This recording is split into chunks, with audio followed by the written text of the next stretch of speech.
CGTN's social media platforms. Welcome to this special live streaming at Singapore.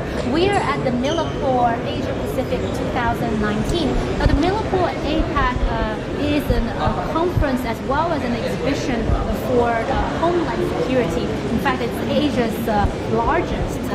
On the conference side, you have more than 350 delegates, international and regional experts on counter-terrorism here. For 3 days, they were here. They had all sorts of forums, and they talk about how to tackle counter-terrorism. And on the other side, you have the exhibition, which we're going to showcase to you. There are more than 300 exhibitors here. They're showcasing the latest technology, the future innovation in various areas of Homeland security, in areas such as border protection, crowd control, and you have all sorts of facial recognition devices, even retainer recognition, and also you have a lot of devices in terms of rescue, search and rescue operations. Let's go inside and take a look. You have exhibitors from all over the world. A lot of them are from Singapore, China, the US, as well as Israel. Also, for all the friends joining us, if you have any question in terms of for this exhibition, for the conference, or just in general, like about Southeast Asia's security matters, we'll try to find an expert and answer your questions. So first stop is a heavy weapon stall. This booth has been very popular in the past 3 days. Every day we came in, we see a lot of people looking at the booth and just trying their hands on those weapons. So this morning, I attended a forum by a professor at the Rajaratnam School in Singapore, RSIS, and he talked about that although ISIS has lost all their territories in Iraq and Syria, but their ideology is still there. And some analysts we spoke to, they even think that Southeast Asia is going to be the next hotspot for terrorism. So there is this acute threat, and there is a lot of demand for law enforcement for all these technologies to counter terrorism.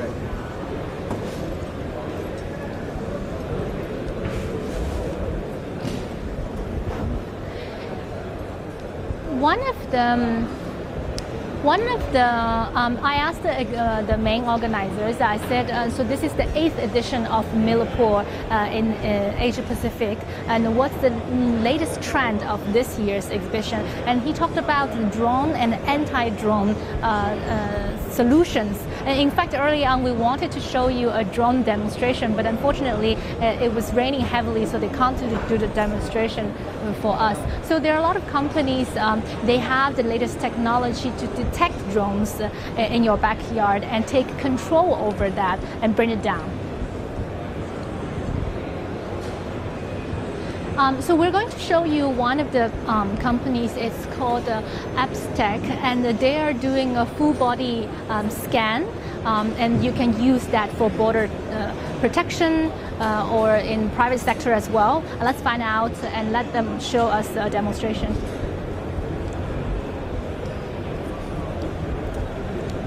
Hello. Hello there. Hi, I'm nice Miro from CGTN. Okay, very nice to meet you. Nice I'm Stephen Cooper. Yes? I'm the Chief Operating Officer of Abtec Systems. Excellent. We're live streaming to Yes. CGTN's audience Okay. on various platforms. Yep. I told them a little bit about Milipol. Okay. We have more than 300 exhibitors here showcasing the latest technology of Homeland security. And your company does this full body scan, Okay. right? Can you tell us, audience, like how does it work and what are the applications? Sure thing. Maybe if I just give you a bit of the background in terms of where we've come from and how it's been developed. Absolutely. So, although Abtec is a fairly new company and people won't be all that familiar with it, it's actually been in existence for about 15 years or so. So for about the last 10 years, it's been developing this capability, which is human security radar. It's a high volume security screening system designed to screen upwards of 5,000 people, up to 10,000 people an hour, but it hasn't been developed in isolation. So this isn't just Abtec's technology. It's been developed with organisations like NATO. So you've had NATO, US Department of Defence, lots of national security agencies working with us to help us actually develop the operational capability. So what you're seeing today is a product of 10 years' work. Abtec hitherto has really been an R&D company. This has just now become commercially available, but it is very much sort of cutting edge. So what we've got here is a high throughput system. So as I said, it's upwards of 5,000 people an hour, 10,000 people maximum. It really fills a capability gap. So previously it's been very difficult to screen lots and lots of people in real time for security threats. So I suppose in particular, since the late 1990s, early 2000s, we started to get the large number of suicide type attacks or attacks that were just conducted along with bombing and all that sort of thing. So really this takes the pressure off and the pain off security screening. So you don't have lots of individual lanes where you have secondary queues which are up on their own right. This is for high throughput, thousands of people an hour looking for those major threats that are going to cause serious problems within crowded places. So you place that at like checkpoints? Yeah, so if you think about the crowded place scenarios, so stadiums, transport networks, major events, stadiums, places of worship, all of those locations, high-end shopping malls, that sort of thing,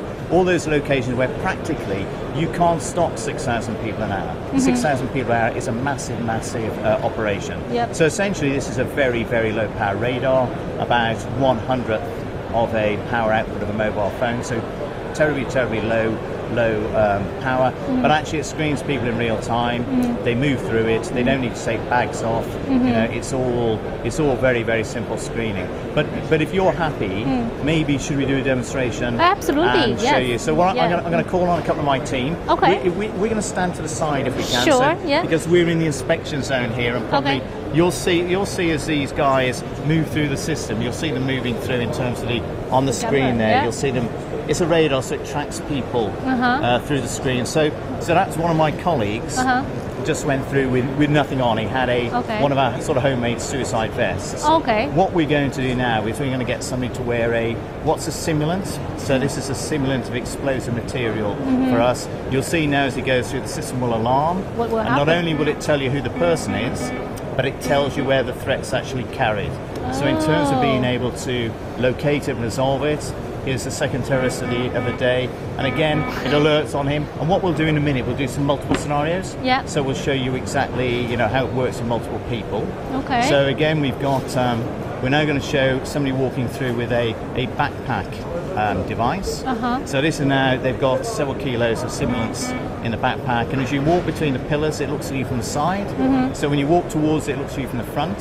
When you walk between it, it looks at you from the side. It's 360. It's 360. So that's the explosive side of it: backpacks, body-worn bags, and vests. And now what we're going to show you, this is a simulated weapon, so a sort of compact automatic firearm. And now we're looking at the magnetic signature of the particular item to locate the threat.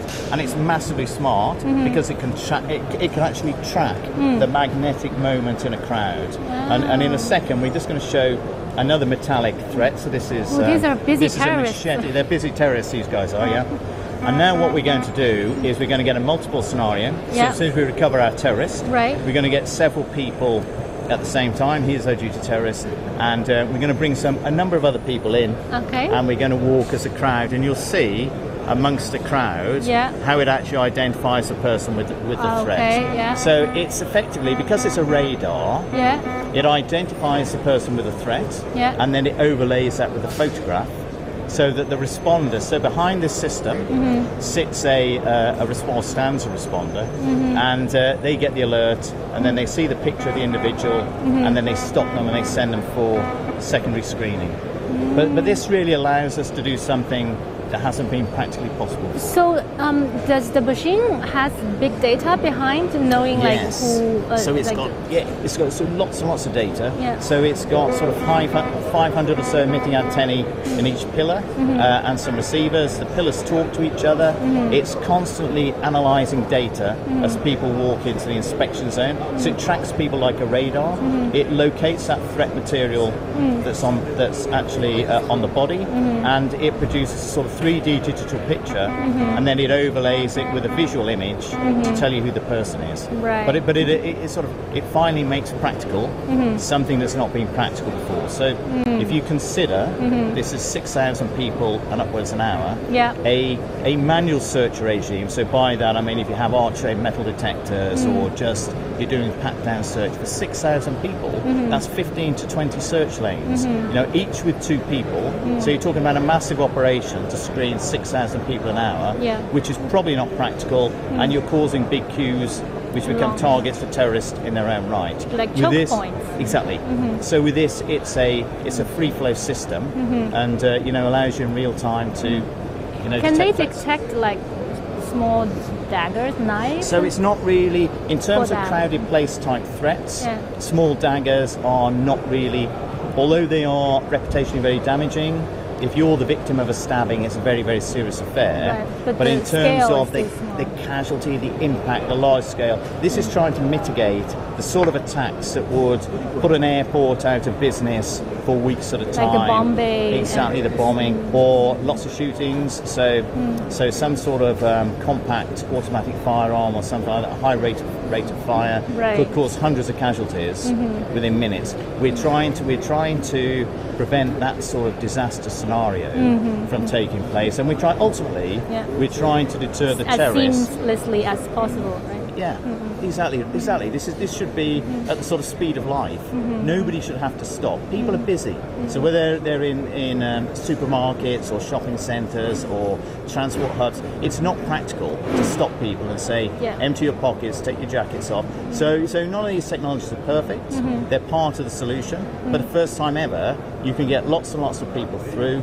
You can see explosive threats in bags. Yeah. So this is the only system Yeah, that yeah. can detect explosive threats in bags. In terms of application, which markets are you at now? So very interestingly, a lot of interest from landside of airports, Yep. sporting events. So in particular, although we've talked about high throughputs, lots of people going through at the same time, the other area that's very interested in this is where you've got high value customers. So you're looking to give people a good experience. So for things like VIP areas of sports, football stadiums in particular, hospitality, people are paying a lot of money, they don't want to divest. So we're in sports events, transport hubs, landside of airports, very, very popular. But it's almost endless. So high-end retail as well. And in terms of geological locations, is it in which markets? More in Europe or Asia? So sadly, Yeah. it's in all markets. We're a small company, so we haven't. There are certain parts of the world we haven't gone to yet. So, for instance, we haven't gone to the United States. We're at the moment. What about China? So we are at the moment talking to potential partners in China. So we're very excited by the prospect of because entering all China. the subways in China, a lot of the stations, they stop you to Yeah. put down your bag, or even your designer bags, which Yeah. is you don't want to do that, right? Of course. So like if you have that could be Yeah, it's got to be interesting. proportionate. If it's not proportionate, if it's really impacting on people's way of life, then it's really not a great thing to do. And I think this helps. This Right. helps overcome that. Right. But yes, we're very excited about China.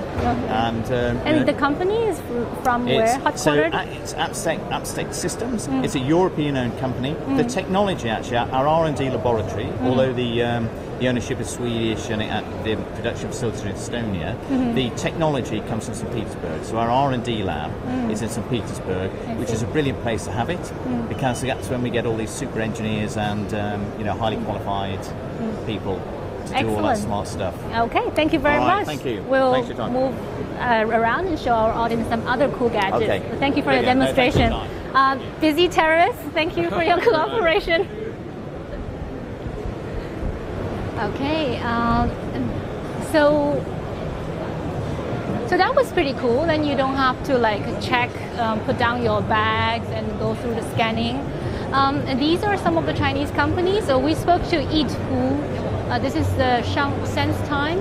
We spoke to E2 a few days ago. They are a facial recognition AI company. So E2 is an AI company. They're quite interesting. They just opened their first R&D center outside of China in Singapore last year. We spoke to their general manager of Singapore just last week to talk about why they chose Singapore as a launch pad to go global. So they talked about Singapore being the hub of AI and a very business-friendly environment. And they said that they're developing their system. So you can see like their facial recognition technology are widely used in. You even have my face there. Yeah, their facial recognition technology is widely used in the financial sectors, in China, in law enforcement, police. In Singapore, they're working with big construction sites where they can check the movement of people.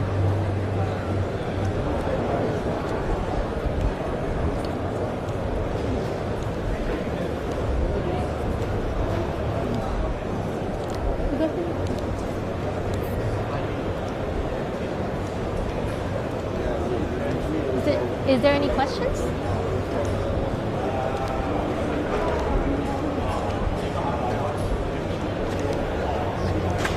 Oh, what about these guys? Yes. Yeah. Okay, so this is another demonstration we want to show you. Hello, hi. I'm Muriel from CGTN. Muriel, I'm Rob. Rob.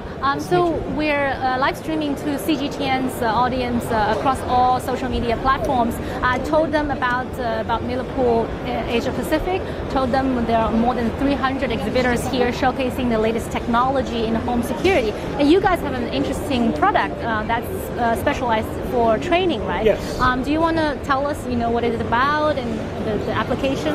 Sure thing. So this product's called Stress Vest. It's set up for reality-based force-on-force training. And the only difference now with this system is there's no projectiles. With some of the other systems, there's paintballs and there's projectiles going back and forth. With this system, it's simply an IR laser that will go back and forth between your participants in the scenario. Mm-hmm. And when the IR laser strikes the panel, which you wear around your chest, delivers a message to your belt. And it's kind of like a tinklish? Well, it depends on what you have it set at. You can have it set as a vibration. Yeah. Or when you want to amp up the stress, you can put it onto a shock mode. So it really gives you it will give you a shock to your abdomen. Okay. The belt stays centralized around your waist simply for safety. Mm-hmm. So you're not going to put on your leg and cause secondary injuries where someone's going to fall over or around your back where they're going to get injured. Mm-hmm. We found that simply having it around your waist, it's a nice solid area, and when you get hit there, you'll see a person kind of hunch over. So you know they've been hit, and if you're observing the scenarios. In terms of user cases, I would assume law enforcement, police are using that? Ideally, military and law enforcement and corrections are the main purchasers of the system right now. Right. Sold worldwide, primarily Canada, North America. Your partner is... He's handing off to the side there. We need him to do the demonstration. Audience always love a demonstration. You have to show us. Absolutely. Yeah. So there's a bunch of different systems. So right now, all we have now, this is what we call a dry fire system. So there are advantages to this system is that I can pull the trigger and it doesn't cost me any money. The only thing going down range will be the laser. And so we can practice our firearms accuracy with being very cost effective. Right, it's a very important factor. In today's day and age, yes. One of the other nice things too is if you want something a little more realistic, the company does have conversion kits for long guns and pistols where they can take your actual firearm that you're using and put in a blocked barrel with a laser. So now you're going to get realism. With the slides going to recoil, you're going to have a round eject, and again, the only thing going down range will be the laser. And this pad, does it have a lifespan? Like how many times can it be shot and still be reactive? Well, the company's been around for 10 years, and we haven't had any any malfunctions yet. So right. at the end of your training day, simply it's just a USB plug-in, powers it up again, and then you're good to go for the next day. And the company is based in North America, right? We are a Canadian-based company, based out of Winnipeg, Manitoba, Canada, and with distribution worldwide right now. Do you see the demand surging in Asia Pacific? Well, this is our first time here, so Do you see interests? There's definitely been some interest, and there is a distributor through Trusto in the Southeast Asian area. So hopefully it's generating some interest now for sure. Absolutely. Can you show us what you did? Yeah, absolutely. So if you see, the nice thing about this, the laser has to be pinpoint accurate. Yeah. So if you see the belt here that my partner's holding. Yeah. Can I shoot? Yeah, absolutely. Sorry. You hold this. Sure. We'll swap. You just aim, and now you can see it's gone up. Gone up to? To 16. 16? Oh, sorry. I keep shooting. Wait, so I think I just missed one shot. Yeah. So see, if I miss one shot, it still works. How come? Okay, if I go down, then it doesn't go up, right? Yeah. Only when I shoot at the pad, and your stress level goes up, or like a pain level. Oh, and there it's actually. Sorry, I have gone crazy. Yeah. That's okay. Okay. That was on vibrate, so now if we do it on shock, so I'll do it to myself. Okay. So you'll see now, when Justin puts it on his arm here, when we hit the panel, you'll see some involuntary muscle reaction into his arm. Okay. Which is, you'll see his arm jump. Are you acting? We'll let you try it if you want. No, I don't. Thank you. And you can try it on me just so you know that we're not faking. You'll see that twitch and that reaction. Yeah. So now when this is wrapped around the way he's wearing it now around his belly, there's no way you can hide if you're faking that you got hit. You will see that participant kind of hunch over. Right. And again, depending on what kind of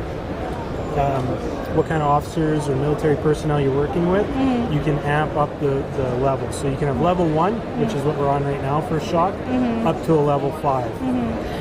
Do you see like security companies in the private sector using this device? Or? Personally, I haven't seen it yet. I'm not saying it wouldn't be an option for the company. Okay. Thank you so much for the demonstration. Let me try it out. Thank you. So we're moving on to the.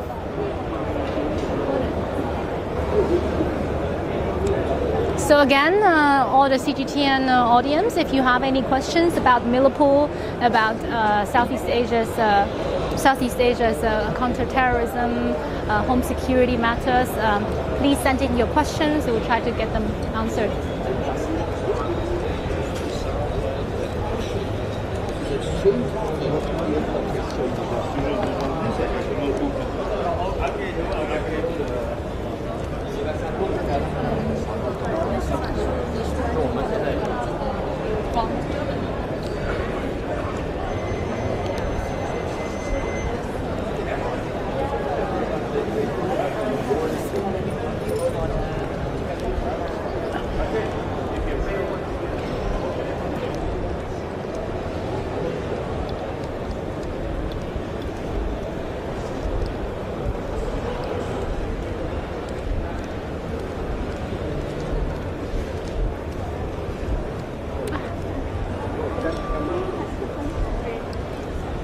So that is the drone.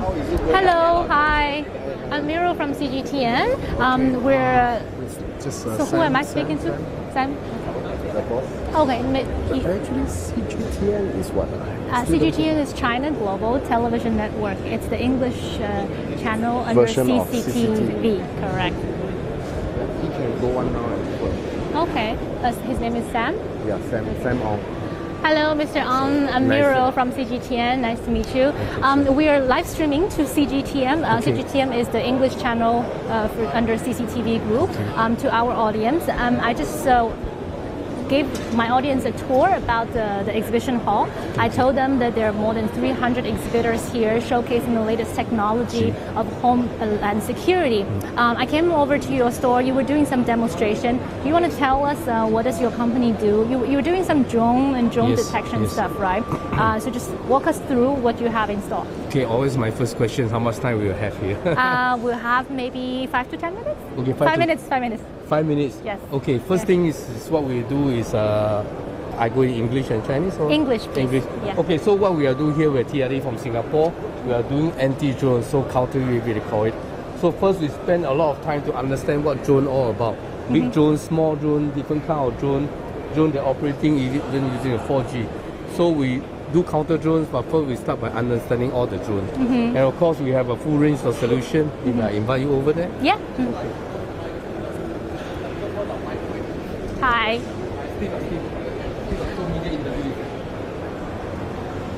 So over here, Yeah. we have a full suite of anti-drone solution. So first thing to do anti-drone, you must able to detect the drones. Yeah. So we have a passive RF sensor upstairs. They one detect based on drone transmission. So once the drone turn on the signal, the signal we pick up over here, it detect the signal, it tell you what kind of drone, where is the remote control, where is the direction of the drone. Okay. And this is actually antenna rotating. I see. Pick up the signal, tell you what kind of drone, remote control and direction So of it it. gives you the model type of the drone Yes, as well. you tell you model okay. type of drone. How many drones out there? Commercial drones? Now? Yeah. Oh, commercial drone, there are thousands. Thousands. But they go by protocol. Okay. So you can go them by protocol DJI drone, Unix drone, 4G drone.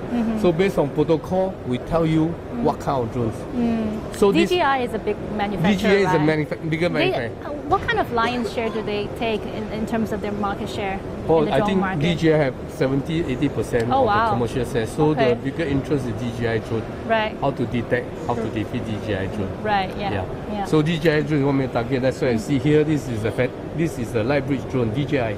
DJI remote control. We detect it, and even the remote control we detect it. So there are regulations about flying drone. Is Yes. there a regulation about detecting or taking down a drone? Okay, interesting question. Yeah. First thing, the regulation to control flying a drone, but how do you control terrorists? Right. Terrorists can take any drones to fly, to attack, or for misuse. So in terms of detection, there's no control on passive technology. Because it's passive, you only receive. So this passive that can be used anywhere, but radar will be a limitations. For example, radars. Radar have active emissions. So the regulation actually control the use of radar. And after detect, you want to use jammers. For example, to use this kind of jammers Yeah, we have a Right. gentleman to to showcase. bring down the drones. Yeah. Yeah, but jammer is a control items.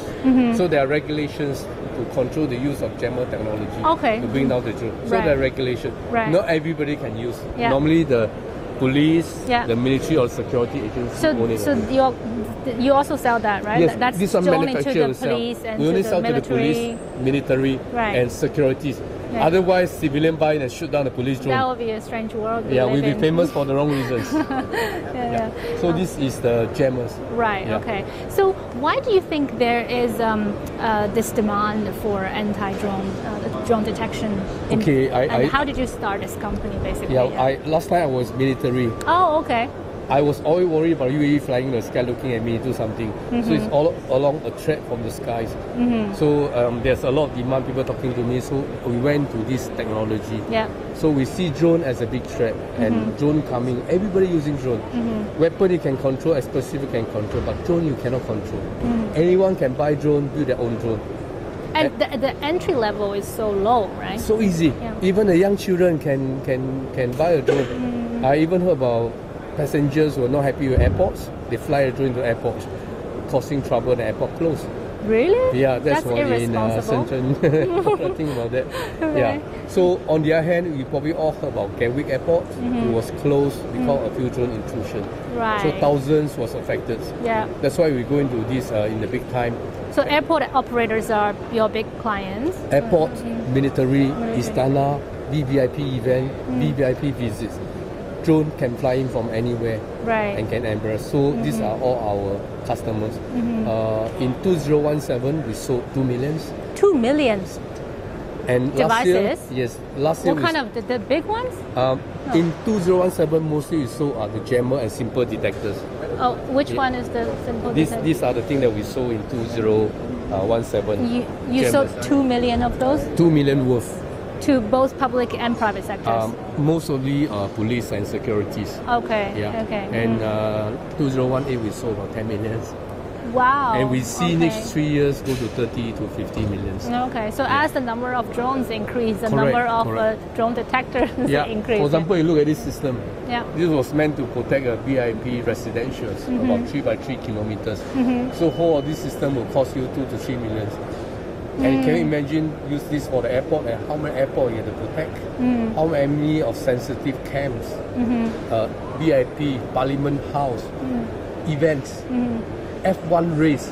Imagine during the F1 race, one drone go on the runway or the driveway. It's a nightmare. So we have a lot of demand, not just equipment, also service. We also provide service to secure these places. So you're obviously a drone hater. Is there something good about drone that you take away? Like, do you think they actually do some good work? In fact, drone is a transformer. Drone is good. With drone, you explore the third dimension. You can use for DHL, medical, building survey, agriculture, medical use. So drone actually give us a lot of new capability, comfort. But question, if people start to abuse it, use it for the wrong reasons, then it become a threat. So I think drone will continue to use.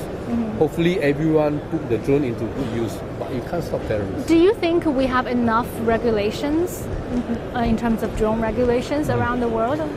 As a whole, the whole world go to this unmanned traffic regulations. They have policy, they have regulation. Question is how do you deter them and really defeat them? Regulation is only good against compliant citizen. Terrorists. Yeah, but they're not. Some people unhappy. So you can't control them. So you really need actual system to defeat against this. You're a Singaporean company, but which market is your largest market? Okay, for me, it's a small place here, right? Yeah, I focus more on ASEAN markets. ASEAN. Yeah, okay. Although there are a lot of European interested customers, it's just too far. Right. So for me now, the customer mainly are Thailand, Vietnam, Indonesia, and of course Singapore, my home. So from selling 2 million to 10 million, do you think there's a lot of fear in the region about drones? Yes, because people start to realize what the drone can do. Yeah. So, and they have accidents. You know? Drone intrude to air bases. Yeah. Drone intrude to important events. And last year, after the Gateway Airport being closed, the threat is immediate and obvious to everybody. Okay, thank you very much. Thank you for your time. Thank you. Okay, so we've got, we showed you a training pad, we showed you a drone and a drone detection, and I think there's another vendor that we want to show you where they can, they operate in search and rescue. They can open any doors in case of a crisis.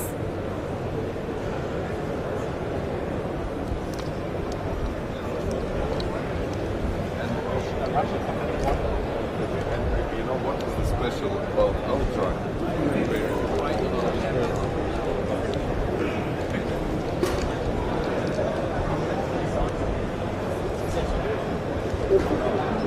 We've got a robot. He looks very much like the security robot we saw last year at the ASEAN Summit here in Singapore.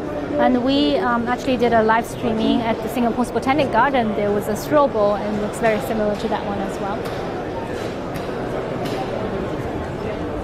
How long?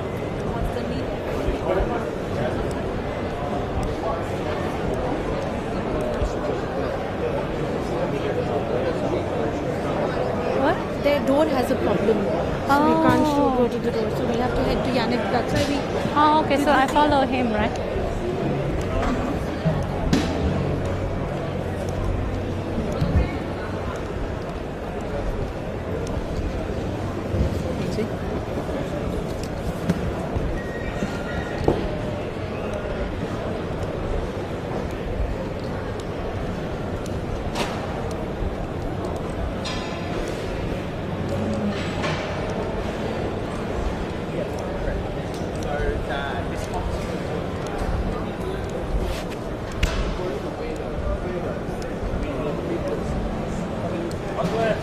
that a drone detector as well? I did so many things. Oh, okay. Hello, Yaniv. Hi. Yes, hi. I'm so sorry the drone demonstration didn't take place. It was started to rain. What can I do? The weather in Singapore, unexpected. Yes. So Yaniv, he's a counter-terrorism expert based in Singapore, and he was going to show us a drone demonstration where they can take over control of a flying drone into your backyard and bring it down. So I actually spoke to another Singaporean company, and they also do anti-drone solutions. The guy told me he sold like 2 million devices and then 10 million devices. It looks like there's a lot of fear about drone in this part of the world. Why do you think is that? It's a big issue. You know, the terrorists, what is happening with the terrorists nowadays worldwide, they always look for a new ways to attack us, the good people, if it's a government or private sector. And now the drone, because it's already available material, what does it mean? I can buy it in a supermarket. I can buy it everywhere. So this is where they can use it against us. So they're using a commercial drone, which I can buy $100, $200, and put in on payload, which means instead of the payload, I can put inside of the camera, I can put an explosive device. And just to drop it against the, for example, against the VIP or against a congregation of people or whatever it is. This is why it's a significant threat nowadays. And now the thing is, we as a security professional, we need to find a way out to address it. This is why we conducted this workshop to understand the threat, to understand what the terrorists are using and how they use it, they implement it against us, and what we can do to counter this issue. When we talk about the terrorist threat, Singapore is fortunate enough that we haven't experienced any major attacks for the past few decades. But Singaporean government has made it clear that it's not about if, it's about when. In fact, we are here at this convention center at Marina Bay Sands. It's an iconic building. A few years ago, there was a plot to bomb MBS through Batam, right? So tell us what's the landscape in terms of Southeast Asia's counter-terrorism security landscape right now? Although I'm based in Singapore, but I'm always preaching, you cannot ignore the threat wherever it is in the world. See what happened in New Zealand. Doesn't matter if it's a radical extremist which related to one religion or another. But you see, it's happening everywhere nowadays. Even what happened in Norway, another extremist. So we never know what's going to hit us. It's better to be prepared than to be sorry after. This is why Singapore, for example, what a good example about them, they're doing proactive measures against them.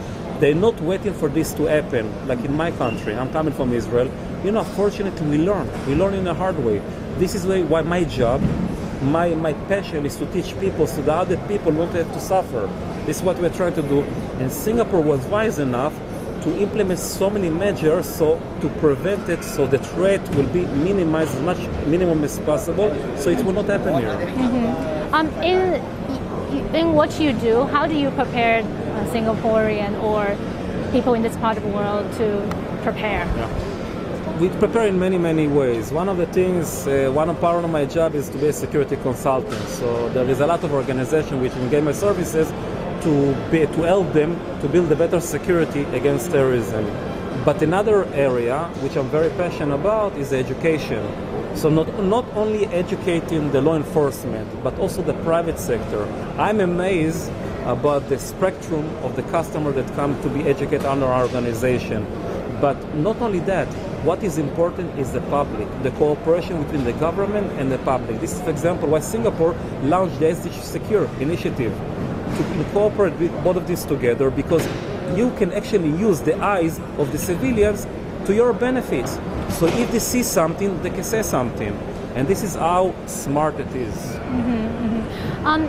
Some of the experts are saying that now that ISIS has lost their territory in Iraq and Syria, and you have all these foreign fighters and they're waiting to return to their home country, and some of them are from Southeast Asia. Do you think that posing an immediate threat to the region? I think it's not only posing immediate threat to the region, but worldwide, about the returning fighters. The thing is, we have to understand, the main issue today, I'm not really concerned about this guy, I'm concerned about the one that radicalized. A lot of the attacks which were carried worldwide about radicalized individuals, seen YouTube videos, seen some kind of propaganda materials all over the internet, and they say, you know what, I'm going to take the tools into my hand and I'm going to carry the attack in the name of, doesn't matter right now. Yeah. And this is the biggest threat nowadays, and it's a threat that possesses all around the world. And it's a major issue for us as a security professional. Why? Because we don't have intelligence about them. They are not associated to any terrorist organization. None of them, most of them actually, don't have any criminal background. Therefore, it's very difficult to trace them. This is what we call to the phenomenon the lone wolf. Individual which decide one day to wake up and to take his vehicle, take a knife, or whatever he have in his hands in order to carry the attack. And this, for me, this is the biggest issue nowadays. Right, right. So you have a very good point that there are change of, one is the lone wolf or wolf pack act. The other is the tools they use. It can be from everyday use, right? Yes. So this morning they were saying like you can find a YouTube video about how to make a bomb in the kitchen of your mom. Yes. So for as a security expert, do you think this kind of Milipol, like this kind of gathering to bring the experts together, to bring the exhibitors together, is a good platform to? It's excellent. Why? Because one thing is important to understand, the terrorists learn from each other.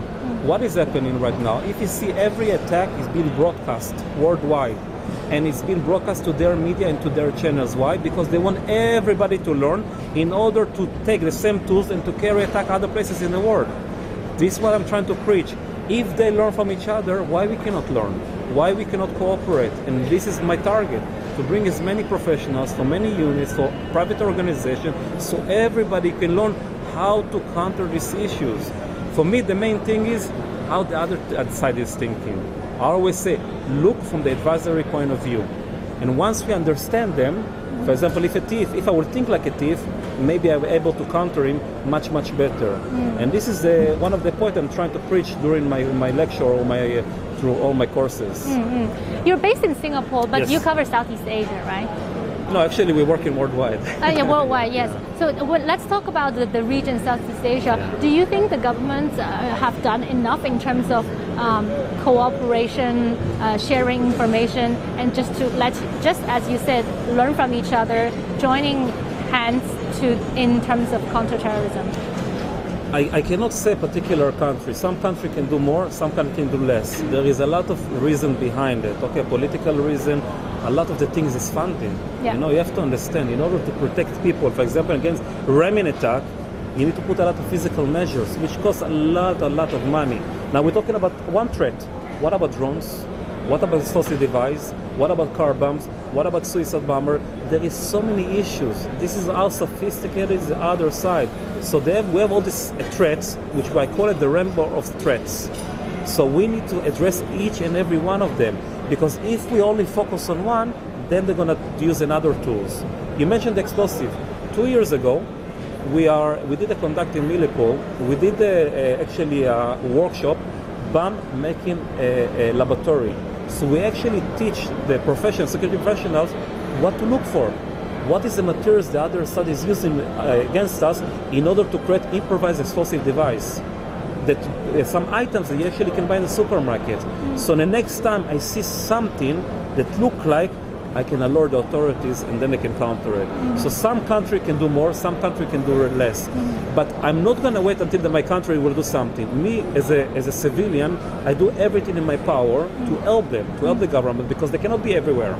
We cannot expect the police to be every 10 meters. It's almost impossible. So we also have to take the responsibility to help as much as we can. Right. That leads to my last question. Yes.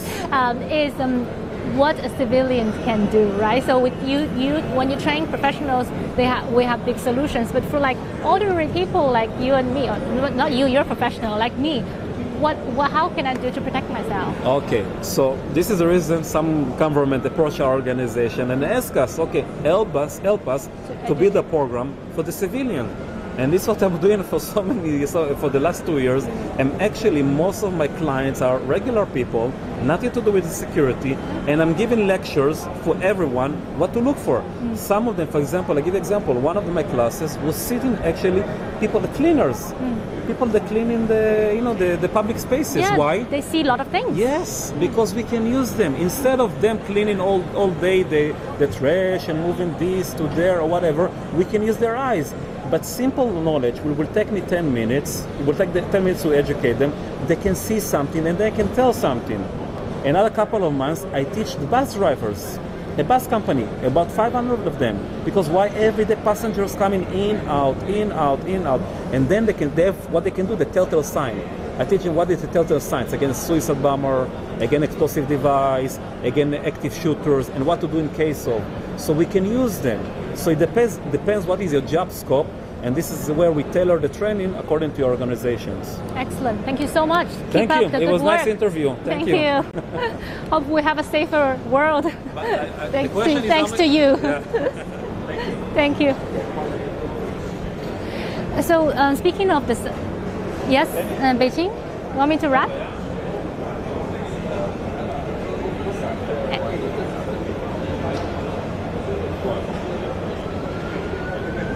Yeah.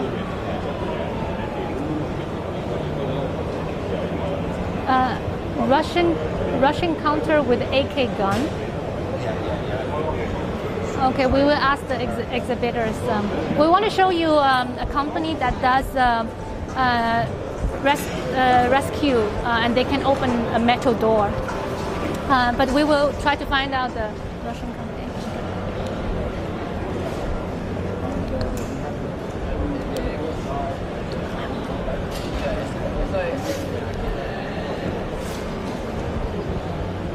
Hello. Hi guys. Hi. I'm all prepared for you. Great. So I've been prepping my audience, CGTN's audience, about this device you have, and you can open any door in a crisis situation. Yeah. So you want to just give us a brief introduction about what this is about, and then do a quick demonstration? Yeah. Yeah. So we are Sana Ltd, a manufacturer in Israel, operational in Israel with all the special forces in the last 12 years. What you see over here, what we are manufacturing is electro-hydraulic tactical breaching system. What I'm holding in my hand is the door breaker. The door breaker opens up to 26 centimeters and creates 6.2 tons of force. So mainly what we are able to do is open any kind of door. Doors that goes inwards, outwards, falling doors, shelter doors. What if the door is crooked because of earthquake or fire? Yeah, so our main clients are police, Angeles units, military and special forces, but also the firefighters, rescue teams for disaster areas. Right. So it doesn't really matter if the door is crooked. The main thing is to find 2 millimeters gap between the door and the frame. Okay. Which is which we'll show in a second. Yeah.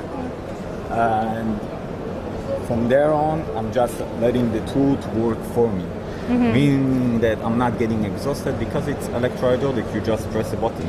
Okay. So over here, I'll just do that for it. It will be better if you listen to the door.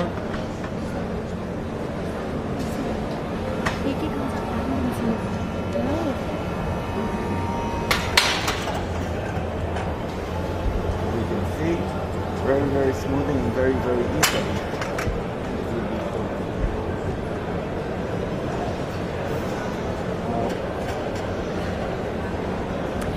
And you mentioned that because it's so easy to do, and you can open how many doors? So in each backpack we have 2 batteries. Yeah. Each battery is sufficient for 25 doors. 25 doors, yeah. So that's very helpful when you're in a rescue situation. Rescue situation, you can think about a high-rising building, having a fire in it. You need to open a lot of doors in a very short time in order to rescue people. Right. You need a tool that will be able to assist you with that. Except from that, it's versatile. So it's very, very quickly can be disconnected. And all the tools that you see over here are being used for other missions. So, for example, this is the cutter. Can cut up to 18 millimeters, create 23 tons of force. Wow. Okay. Nice. If we're talking about disaster areas, like you mentioned before, we have the guillotine cutter, which can cut 3 bars of buildings, and able to go inside and to rescue people out. We have a spreader that will help you in car accidents or things like that, in order to spread and create the space that we need. Right. What else can I say? So basically, the good thing about it is it makes it a one-man operation, very, very mobile, very light. All you feel in your hand is between 4 to 5 kilos, depends on the weight of the tool, which doesn't make the operator, either if it's rescue or police or military, exhausted. So as you can see, after we finish the operation, I'll be able to go on with my mission and operate well. Right. You said that this is a much more lighter version than the traditional heavy equipment that they're using right now, right? Currently today, most of the companies or competitors, you can say, are coming from the rescue side. So their tools are very heavy, very bulky. Normally you need more than one operator to operate them. Over here and from Israel, we are coming from the tactical side. So in our vision, we want something that will be very light, very mobile, and it will enable the operator to do the whole operation by himself, and other operators can handle other mission, rescue mission.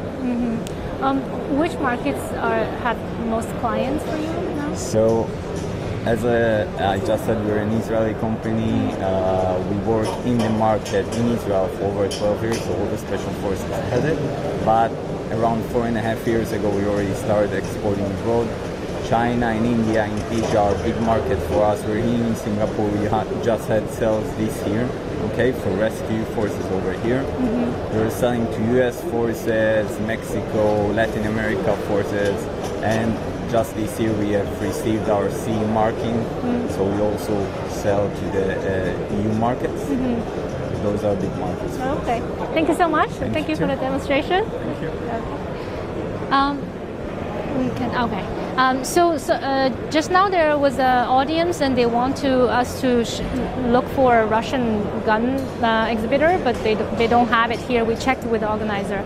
But I think we've showed you some of the devices, and we had a very nice talk with UNIF, who is a counter-terrorism expert in Southeast Asia. I just want to wrap on that note that throughout the talks this morning with professors and experts, we learned that the threat is real in Southeast Asia. You not only have and we talked about the ISIS, the foreign fighters coming back to the region. You also have homegrown terrorist groups, and then more and more you see lone wolf packs.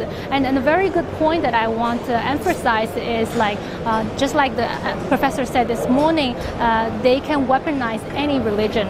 And now you have the extreme Islamists, but you also have the neo-Nazi, you have the white you have the far extreme right group, like what happened in Christchurch, we see. So it's not, terrorism has no religion, terrorism has no gender for that matter.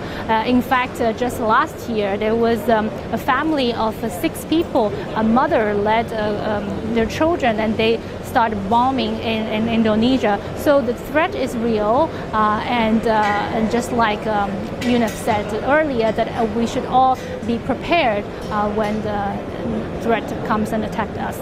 So on that note, I will wrap today's live streaming. Back to you.